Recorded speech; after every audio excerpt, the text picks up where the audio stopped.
Praise the lord. దేవునికి మహిమ కలుగును గాక. ఈ యొక్క సాయంకాల కూడికను ప్రార్థనతో ప్రారంభించుకుందాం. మన మధ్యలో నుండి సులేఖ జయకాంత్ ప్రార్థన చేస్తారు. స్తోత్రమైన పరిశుద్ధుడ మహోన్నతుడ మహిమగల నా గొప్ప తండ్రి, మీ పాదములకు వెనలేని స్థుతులు స్తోత్రములు చెల్లిస్తున్నాం నాయన. ఈ సాయంకాల సమయమైన ప్రభ మరొకసారి మీ సన్నిధిలో చేరి ప్రభ మిమ్మల్ని స్థుతించుటకు మహిమపరచుటకు మీ యొక్క వాక్యాన్ని ధ్యానించబోయేటకు మీరు మాకు ఇచ్చిన గొప్ప కృపను బట్టి మీకు స్తోత్రాలు చెల్లిస్తున్నాం నాయన. పాటల ద్వారా మహిమ పొందండి, చక్కని వాక్యం చేత మా యొక్క ఆత్మీయ జీవితాలను సరిచేయండి ప్రభా. నా తండ్రి కుడికి కంతటికి ఆది నుంచి అంతం వరకు మీరు తోడుగా ఉండండి. మాతో పాటు ప్రభా ఈ యొక్క కూడికలో పాల్గొనబోతున్నటువంటి ప్రతి ఒక్క బిడ్డని మీరు జ్ఞాపకం చేసుకునండి. వాక్యం చెప్తున్న దాసురాలని ఆస్వాదించండి ప్రభా. వాక్యం వింటున్నటువంటి మమ్మల్ని అందరినీ కూడా ప్రభా మీరు మాట్లాడి నా తండ్రి మీకు మహిమకరంగా మా జీవితాలు మార్చుమని నజరేయుడైన శక్తి గల యేసు నామమున ప్రార్థిస్తూ అడిగి వేడుకొనిచున్నాను నా తండ్రి. ఆంధ్ర క్రైస్తవ కీర్తన నుంచి 685వ పాట పాడుకొని దేవుని నామాన్ని మహిమ పలుకుతాం. రండి రండి యేసుని యొద్దకు రమ్మనుచున్నాడు. ప్రయాసపడి భారము మోయువారలు ప్రభుని చెంతకు పరుగిడి వేగం. ప్రయాసపడి భారము మోయువారలు ప్రభుని చెంతకు పరుగిడి వేగమే. రండి రండి యేసుని యొద్దకు రమ్మనుచున్నాడు. యేసుని పిలుపు వినియోనింకా యోచింపారేలా. యేసుని పిలుపు వినియోనింకా యోచింపారేలా. అవనిలో అగచాట్ల పాలైన అబ్బదు శాంతి ఆత్మకు నిలలో. అవనిలో అగచాట్ల పాలైన అబ్బదు శాంతి ఆత్మకు నిలలో. రండి రండి యేసుని యొద్దకు రమ్మనుచున్నాడు. కరువు రణము మరణము చూచి కలుగదు మారు మనసు. కరువు రణము మరణము చూచి కలుగదు మారు మనసు. ప్రవచనములు సంపూర్ణములాయెను, యూదులు తిరిగి వచ్చుచున్నారు. ప్రవచనములు సంపూర్ణములాయెను, యూదులు తిరిగి వచ్చుచున్నారు. రండి రండి యేసుని యొద్దకు రమ్మనుచున్నాడు. నేనే మార్గము నేనే సత్యము నేనే జీవమును. నేనే మార్గము నేనే సత్యము నేనే జీవమును. నేనే గాకింకెవరు లేరని ఎంచి చెప్పిన యేసుని యొద్దకు. నేనే గాకింకెవరు లేరని ఎంచి చెప్పిన యేసుని యొద్దకు. రండి రండి యేసుని యొద్దకు రమ్మనుచున్నాడు. మన మధ్యలో నుండి మా అమ్మగారు దేవుని వాక్యాన్ని అందిస్తారు.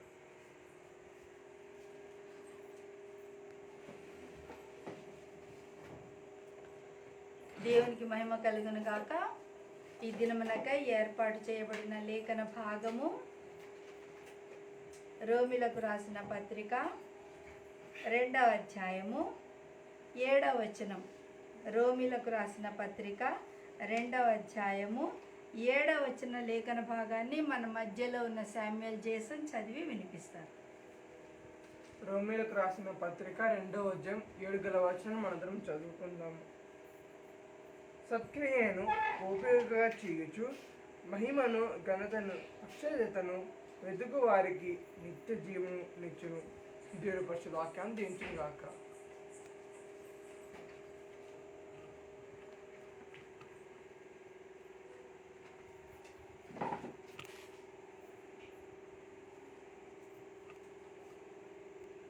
క్రీస్తునందు ప్రియమైన వాళ్ళారా, దేవుడు మరి యొక్క దినాన్ని మనకందరికీ దయచేసినందుకు ఈ సాయంకాల సమయంలో మరి వాక్యాన్ని వినటానికి వేగిరపడి వచ్చిన వారికి అందరికీ కూడా మరి హృదయపూర్వక వందనాలు తెలియజేస్తూ ఉంటున్నాను. ఈ సాయంకాల సమయంలో ఏర్పాటు చేయబడినటువంటి లేఖన భాగము రోమీలకు రాసిన పత్రిక 2వ అధ్యాయము 7వ వచన లేఖన భాగాన్ని చదువుకుందాం. సత్క్రియను ఓపికగా చేయుచు మహిమను ఘనతను అక్షయతను వెదకు వారికి నిత్య జీవమునిచ్చును. సత్క్రియను ఓపికగా చేయుచు మహిమను ఘనతను అక్షయతను వెదకు వారికి నిత్య జీవము నిచ్చును. దేవుడు తన పరిశుద్ధ వాక్యాన్ని దీవించును గాక. ప్రార్థన చేసుకుందాం. అత్యున్నత సింహాసనాసీనుడమైన మా గొప్ప తండ్రి, మా ప్రియ పరలోకపు రాజా, నీ పాదాలకు స్తుతులు స్తోత్రాలు స్తోత్రాలు స్తోత్రాలు వందనాలు చెల్లిస్తున్నాం తండ్రి. నువ్వు మా గొప్ప దేవుడవు ప్రభా. నాయన ఎన్నిక లేని దానైనటువంటి నన్ను ప్రభా, నాయన నువ్వు ఎన్నికైన దానిగా చేసి నీ వాక్యంలో పాలు పంపులు పంచుకొనుటకు నీవు ఇచ్చినటువంటి గొప్ప భాగ్యాన్ని బట్టి నీకు స్తోత్రాలు వందనాలు చెల్లిస్తున్నాను తండ్రి.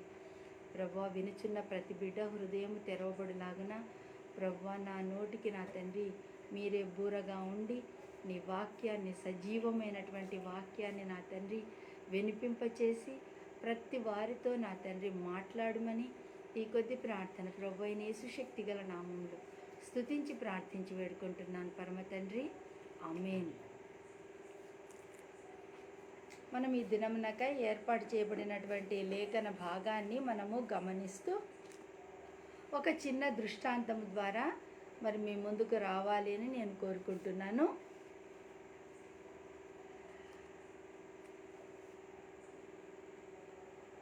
ఒకానొక దేశంలో ఒక ఫంక్షన్కు మరి పెద్ద పెద్ద అండాలలో వంటలు చేస్తారు కదా, అట్లాగే ఒక పెద్ద అండాలో పాలు తోడేసి పెట్టినారంట.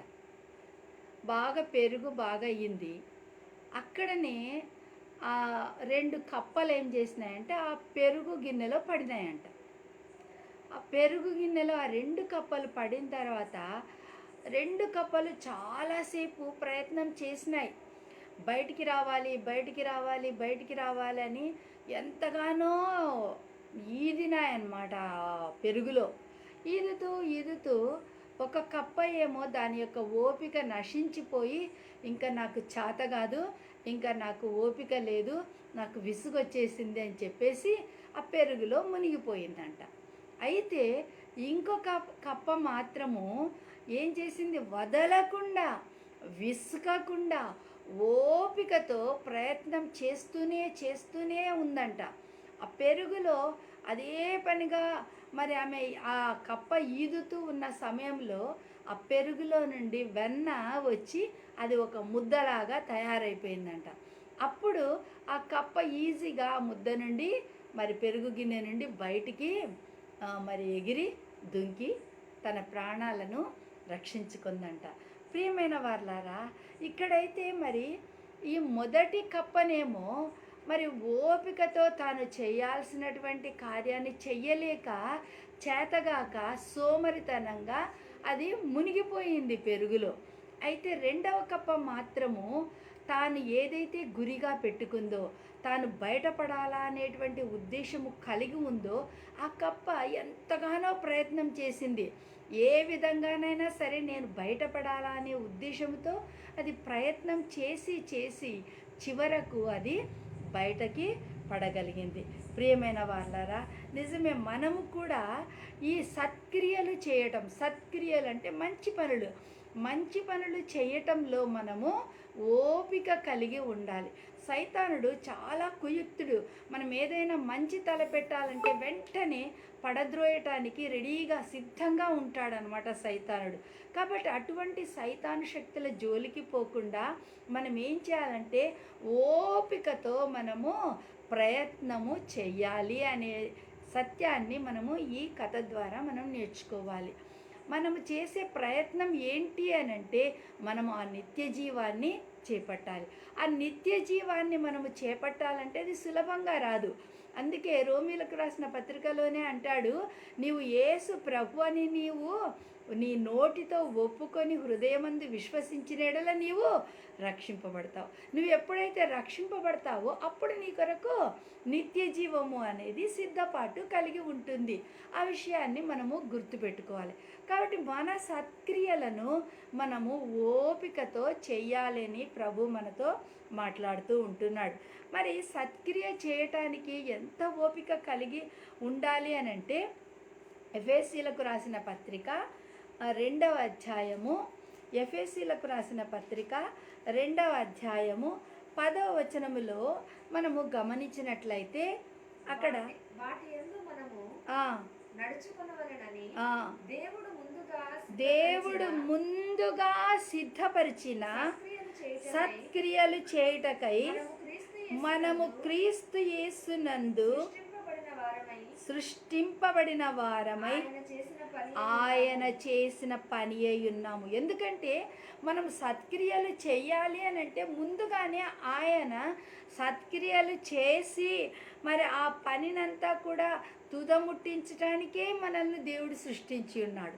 అయితే సత్క్రియలు చేయవలసినటువంటి మనము క్రీస్తు యందు మనము ఏకస్థులమై ఉండకుండా ఆయన మహిమను, ఆయన ఘనత కొరకు, ఆయన మనకిచ్చేటువంటి ఆ అక్షయ కిరీటం కొరకు మనం పాటుపడకుండా ఈ లోకాశలకు లొంగిపోయి మనము పాపాన్ని మూటగట్టుకొని ఉంటున్నామేమో.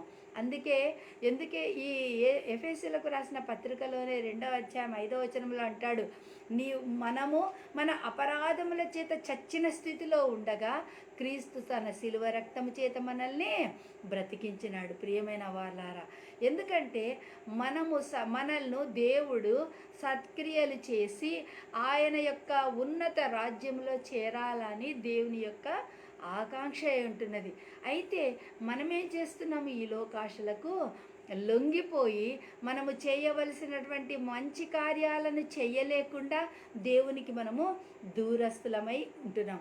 అందుకే తిమోతి పత్రికలో, తిమోతిలకు రాసిన మొదటి పత్రిక 6వ అధ్యాయము 18వ వచనంలో ఏమంటాడంటే, సత్క్రియలు చేస్తే నీకు ఏమి వస్తుంది అనేది దేవుడు మనతో మాట్లాడుతూ ఉంటున్నాడు. ఏం చెప్తున్నాడంటే అక్కడ వారు 6వ అధ్యాయం మొదటి తిమోతిలకు రాసిన పత్రిక 6వ అధ్యాయం 18వ వచనం, వారు వాస్తవమైనటువంటి జీవాన్ని సంపాదించుకోవాలనంటే రాబోవు కాలమునకు మంచి పునాది తమ కొరకు వేసుకొనుచు మేలు చేయువారును సత్క్రియలు అనే ధనము కలిగినటువంటి వారముగా ఉండాలి అని ఇక్కడ అపోస్తలుడైనటువంటి పౌలు తిమోతితో చెప్తూ ఉంటున్నాడు. నిజమే, మనము ఈ లోకంలో జీవిస్తూ ఉంటుండగా మరి మేలు చేసినటువంటి వారముగా ఉండాలి. అంతేకాకుండా మంచి క్రియలు మనము చేస్తూ ఇహలోక ధనము కాదు కానీ ఆ పరలోక ధనమైనటువంటి సత్క్రియలు, మంచి కార్యములు అనేటువంటి ధనాన్ని మనము పోగు చేసుకోవాలి. ఎందుకంటే ఈ తిమోతిలకు రాసిన పత్రికలోనే అంటాడు, 6వ అధ్యాయంలోనే ముందు భాగంలో ఏమంటాడంటే, ఈ సంతుష్టి సహితమైనటువంటి దైవభక్తి లాభసాటి అయి ఉన్నది అని అంటాడు. నిజమే, ఈ 6వ వచనంలో అంటాడు. ఎందుకంటే సంతుష్టి సహితమైనటువంటి దైవభక్తి మనం కలిగి ఉండాలంటే ఈ లోకంలో ఉండగానే మనము మరి దేవుని నిమిత్తమై, ఆయన పరిచర్య నిమిత్తమై, క్రీస్తు యేసును కలిగినటువంటి వారమై మనము మంచి క్రియలను మనము చేయగలిగినటువంటి వారంగా ఉండాలని ప్రభు మనతో మాట్లాడుతూ ఉంటున్నాడు. ప్రియమైన వాళ్ళారా, నిజంగా ఈ లోకంలో మనము మంచి క్రియలు చేస్తున్నామా? ఒకవేళ మనము ఎవరైనా సరే మనకు కీడు తలపెట్టినా కానీ మనము అలయక మేలు చెయ్యాలి అని ఈ ఆమోసు గ్రంథంలో చెప్తూ ఉంటున్నాడు. ప్రియమైన వాళ్ళారా, మనము నిజంగా ఎలాంటి పనులు మనము చేస్తున్నాము. దోర్కాను గురించి ఆలోచిస్తే అపోస్తుల కార్యముల గ్రంథంలో 9వ అధ్యాయం 36వ వచనం నుండి 42వ వచనంలో వరకు ఉన్నటువంటి లేఖన భాగంలో మనం చూస్తే అక్కడ దోర్కా మరి సత్క్రియలు చేస్తూ ఉంది.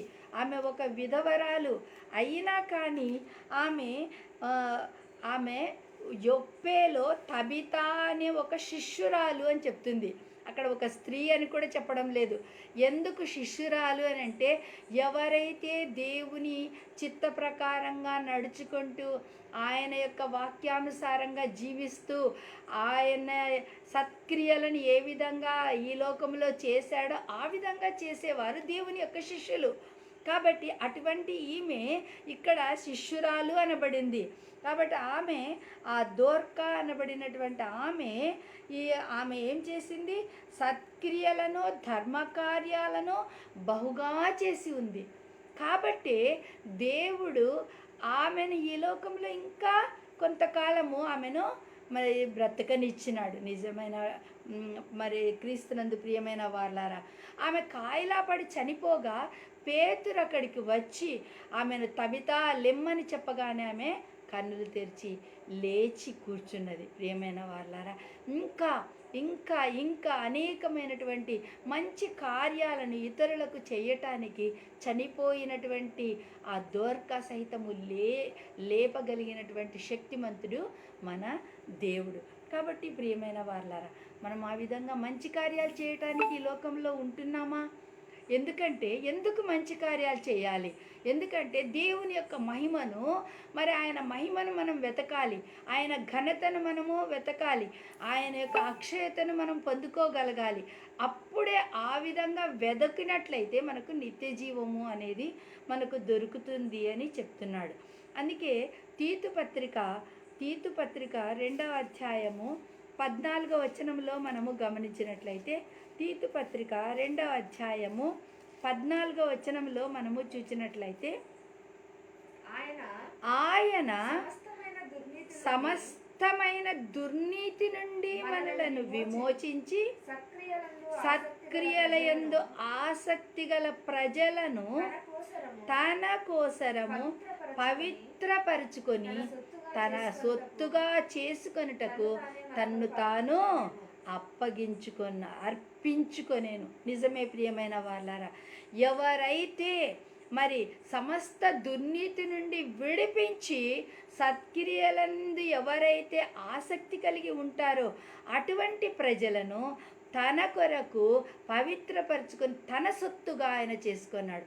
తన సొత్తుగా ఎలా చేసుకున్నాడంటే, తన విలువైనటువంటి శ్రేష్టమైనటువంటి రక్తమును అర్పించడం ద్వారా ఎవరైతే మంచి క్రియలు చేసినారో అటువంటి వారిని తన సొత్తుగా ఆయన చేసుకున్నట్లుగా మనము గమనించవచ్చు. అందుకే పేతురు పత్రికలో అంటాడు, మొదటి పేతురు పత్రిక 2వ అధ్యాయము, పేతురు రాసిన మొదటి పత్రిక 2వ అధ్యాయము 12వ వచనంలో మనము గమనించినట్లయితే, అన్యజనులు మిమ్మును ఏ విషయములో దుర్మార్గులని దూషింతురో ఆ విషయములో వారు మీ సత్క్రియలను చూచి వాటిని బట్టి దర్శన దినమున దేవుని మహిమపరచునట్లు వారి మధ్యను మంచి ప్రవర్తన గల వారై ఉండవలనని మిమ్మును బతిమాలుకొనుచున్నాను. కాబట్టి ఇక్కడ ఏమంటున్నాడు? నిజంగా ఒకవేళ మనలను గురించి అన్యులు అనేక రీతులుగా దూషించుచుండవచ్చు. ఇదిగో వాళ్ళు సువార్త ప్రకటిస్తున్నారంటే ఎంత లాభం కోసమో, లేకపోతే ఏమైనా ఫారిన్ ఫండ్స్ వాళ్ళకు వస్తున్నాయేమో, లేకపోతే ఇంకా గొప్ప ఆదాయం వస్తుందేమో, ఈ విధంగా అన్యజనులు క్రీస్తును ఎరుగనటువంటి వారు అనేక రీతులుగా దూషిస్తున్నా కానీ మనము చేసేటువంటి మంచి పనుల వలన, అంతేకాకుండా మన యొక్క ప్రవర్తన క్రీస్తును పోలినటువంటి ప్రవర్తన, మంచి ప్రవర్తన మనము కలిగినటువంటి వారముగా ఉండి దేవుని మహిమపరిచినట్లయితే, అప్పుడు ఆ విధంగా ఉన్నట్లయితే దేవుని యొక్క నీతి రాజ్యములో మనకు స్థానము ఉంటుంది అనేటువంటి విషయాన్ని ఇక్కడ తెలియజేస్తూ ఇక్కడ మరి పేతురు బతిమాలుకుంటూ ఉన్నాడు. నిజమే, మనము పాప జీవితమును వదిలిపెట్టి మనము మంచి క్రియలను చేయాలి, క్రీస్తును కలిగినటువంటి బిడలముగా మనము ఉండాలి అని ప్రభు ఆశిస్తూ ఉంటున్నాడు. నిజమే, మరి క్రైస్తవ బిడలమైనటువంటి మనము, దైవ సేవకులమైనటువంటి మనము, క్రీస్తును బోధించుచున్నటువంటి మనము మరి ఎటువంటి ప్రవర్తన కలిగి ఉంటున్నాము? నిజముగా ఇది ఒక్కొక్కసారి ఈ విషయం ఆలోచించినట్లయితే చాలా బాధాకరంగా కూడా ఉంటుంది. ఈ విషయంలోనే ఒకసారి మరి నాకు మా సంఘ కాపరుల మధ్య కూడా కొన్ని విభేదాలు వచ్చినాయి. ఇతరులను ఆశించి వెళ్ళిపోవటం కూడా జరిగింది. నేను సంఘ కాపరులను ఒకసారి హెచ్చరించడం జరిగింది. సంఘ కాపరులమైనటువంటి మనము ఇతరులకు మరి మాదిరికరమైనటువంటి జీవితాన్ని జీవించాలి, ప్రత్యేకింపబడినటువంటి వారముగా జీవించాలి, సత్ప్రవర్తన కలిగినటువంటి వారముగా ఉండాలి, మంచి ప్రవర్తన కలిగినటువంటి వారముగా ఉండాలి అని చెప్పినప్పుడు కొంతమంది సంఘ కాపరులకు అది నచ్చలేక మరి బాధపడినట్లుగా జరిగింది. అయితే చివరకు వాళ్ళు తప్పు తెలుసుకొని తిరిగి మళ్ళీ అందరూ కలుసుకోవటం జరిగింది. ప్రియమైనటువంటి వాళ్ళారా, నిజమే, ఎందుకంటే ప్రతి ఒక్కరి కన్నులు కూడా దైవ సేవకుల మీదనే ఉంటుంది. దైవ సేవకులు ఎటువంటి ప్రవర్తన కలిగి ఉంటున్నారు అనేటువంటిదే ఆలోచిస్తారు. వారు ఎంత సంపాదించుకుంటున్నారు, ఏ విధంగా జీవిస్తున్నారు అనేటువంటి విషయాలే ఆలోచిస్తారు. కానీ వాళ్ళు ఎంత కష్టపడి వారు ఈ విధంగా సువార్త ప్రకటన చేస్తున్నారు అనేటువంటి విషయము ఎవ్వరు కూడా ఆలోచించరు. ప్రియమైన వాళ్ళారా, నిజమే, అసలు సువార్త సేవ అనంటేనే యేసు ప్రభు యొక్క సిలువనెత్తుకొని ఆయనను వెంబడించాలి. ఆయన యొక్క శ్రమలను మనము భరిస్తూ ఆయన సువార్త సేవ చేయాలి. ఎప్పుడైతే ఆ శ్రమలను భరిస్తూ సువార్త సేవ చేస్తారో అప్పుడు నీ కొరకు ఈ లోక ధనము కాదు, కానీ ఆ పరలోక రాజ్యము, నిత్య జీవమునకు వారసులుగా నిన్ను చేస్తానంటున్నాడు. అందుకే ఈ లోకంలో మరి మనము దేనిని వెదకాలి అనంటే దేవుని యొక్క మహిమను వెదకాలి, ఆయన యొక్క ఘనతను వెదకాలి, ఆ అక్షయ కిరీటాన్ని మనము వెదకాలి. అప్పుడే మీకు నిత్య జీవము నాకు వారసులైతారు అని ప్రభు మనతో మాట్లాడుతూ ఉంటున్నాడు. ఎప్పుడైతే మనము సత్క్రియలు చేస్తూ ఓపికగా మనము సత్క్రియలను చేస్తూ ఉంటామో అప్పుడు ఎట్లా ఉంటుంది, మహిమను, ఘనతను, అక్షయతను మనము పొందుకుంటాము అనేటువంటి విషయము మనం గమనించవచ్చు. అయితే కొంతమంది మనం ఆ అక్షయ కిరీటాన్ని పొందుకోకుండా మనకి విభేదాలు పుట్టించేటువంటి సాతాను శక్తుడు మనలో కూడా ప్రవేశిస్తూ ఉంటాడు. ఈనాడు సంఘాలలో అనేక రీతులుగా విభేదాలు పెడుతూ ఉంటాడు. అయితే ఎవరైతే మరి సైతానుని క్రియలకు లొంగిపోయి మరి ఉంటారో అటువంటి వారు దేవుని ఉగ్రతకు పాత్రులవుతారు అనేటువంటి విషయాన్ని మనం గమనించాలి. ప్రియమైన వాళ్ళారా, మరి ఆ విధంగా మనము ఉండకుండా మంచి ప్రవర్తన కలిగినటువంటి వారంగా ఉండాలి అని ప్రభు మనతో మాట్లాడుతుంటున్నాడు. అందుకే తీతుకు రాసిన పత్రిక 3వ అధ్యాయము 18వ వచనంలో ఏం చెప్తున్నాడంటే, తీతుకు రాసిన పత్రిక 3వ అధ్యాయము 18వ వచనంలో మనము గమనించినట్లయితే 3వ అధ్యాయము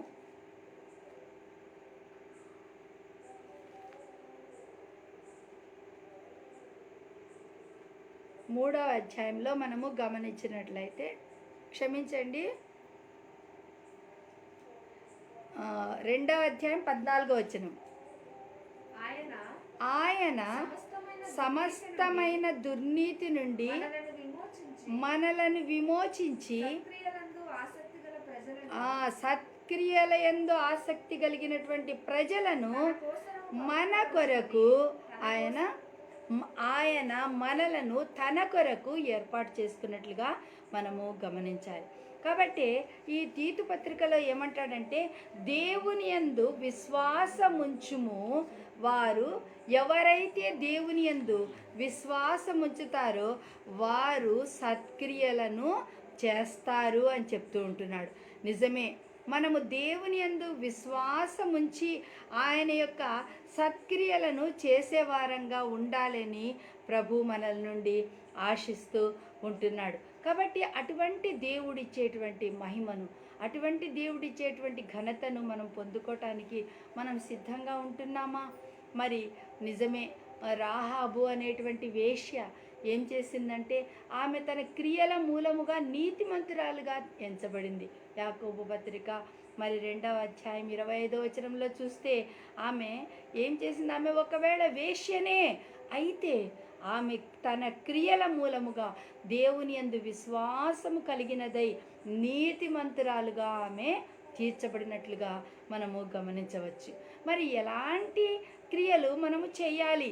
గలతీయులకు రాసిన పత్రిక 6వ అధ్యాయము 9వ వచనంలో మనము గమనించినట్లయితే, మనము మేలు చేయుట యందు విసుగక యుందము.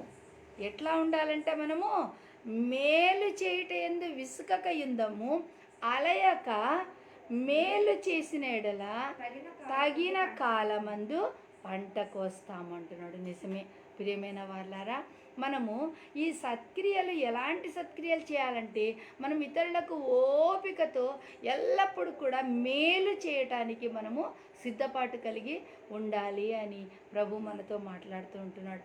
అందుకే మత్తయి సువార్త 5వ అధ్యాయము 16వ వచనంలో ఏమంటాడంటే, మత్తయి సువార్త 5వ అధ్యాయము 16వ వచనంలో ఏమంటాడంటే ఆయన,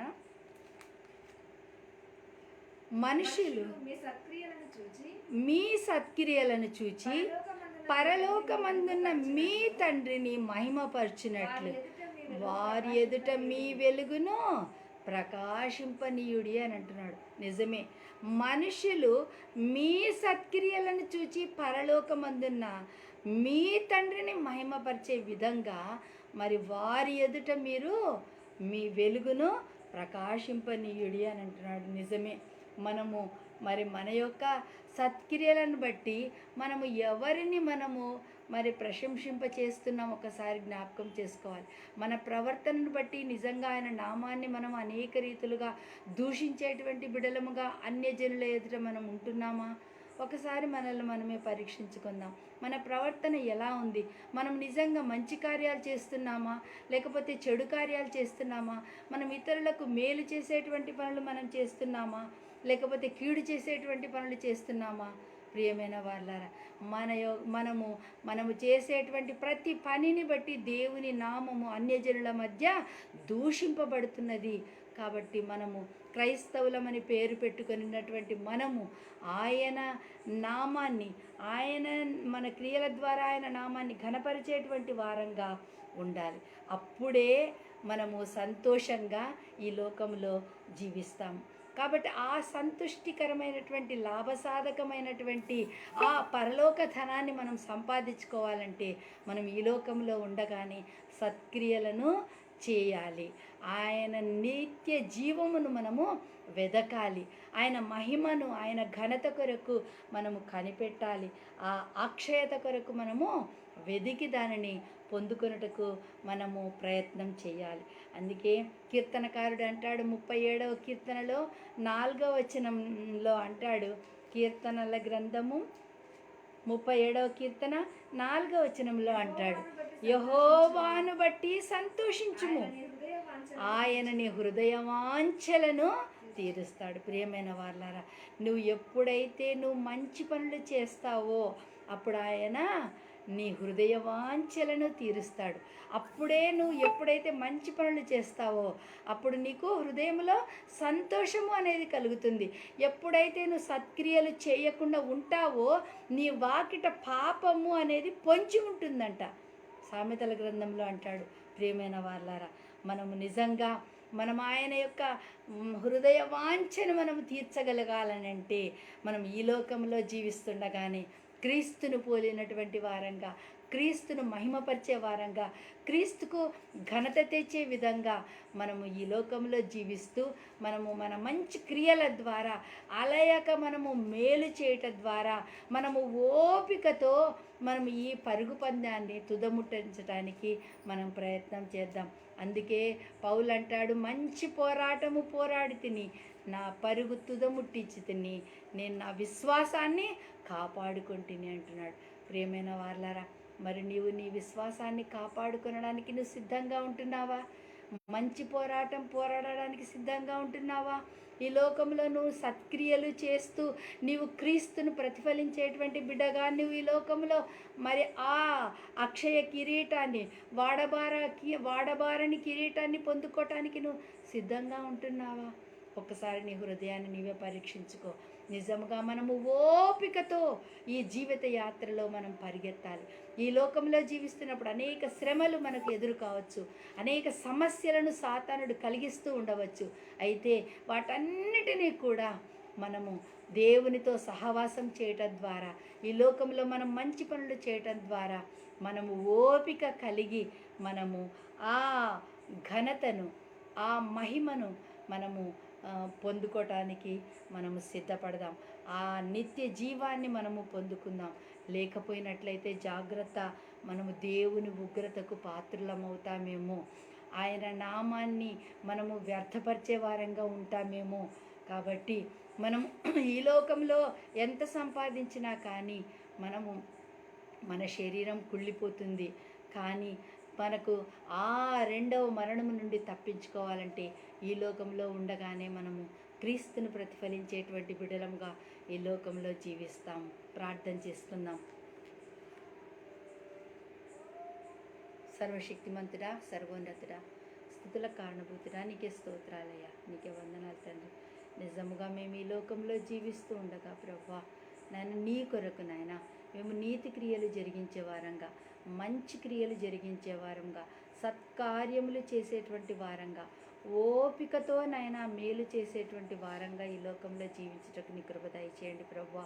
నాయన మేము ఈ లోకంలో దుర్నీతిని నాయన ఆశించకుండా, అన్యజనుల వరే నా తండ్రి ఈ లోకంలో మేము ఉండకుండా, మూఢాచారాల వైపు ప్రభువా మేము పోకుండా ప్రభువా, నాయన ఎన్ని శ్రమలు ఎన్ని శోధనలు కలిగినను ప్రభువా ఈ లోకంలో అలయక మేలు చేసినట్లయితే ప్రభువా నీ వాడబారని కిరీటాన్ని, అక్షయ కిరీటాన్ని మేము పొందుకుంటామనేటువంటి విషయాన్ని మాకు తెలియజేసిన విధానానికే నీకే స్తోత్రాలు, వందనాలు చెల్లిస్తూ నాయన ప్రతి ఒక్కరి హృదయంలో నీ వాక్యమును ఉంచుమని నాయన నీ రాకడ సమయంలో ప్రభువా మేము ఎత్తబడేవారిగా ఉండుటకు నాయన మేము ఈ లోకంలో ఉండగానే మంచి ప్రవర్తన కలిగినటువంటి వారంగా, సత్క్రియలు చేసేటువంటి బిడ్డలముగా ఈ లోకంలో మమ్మల్ని వర్ధిల్లింప చేయమని ఈ కొద్ది ప్రార్థన ప్రభు అయిన యేసు శక్తిగల నామంలో స్తుతించి ప్రార్థించి వేడుకుంటున్నాను పరమ తండ్రి, ఆమేన్.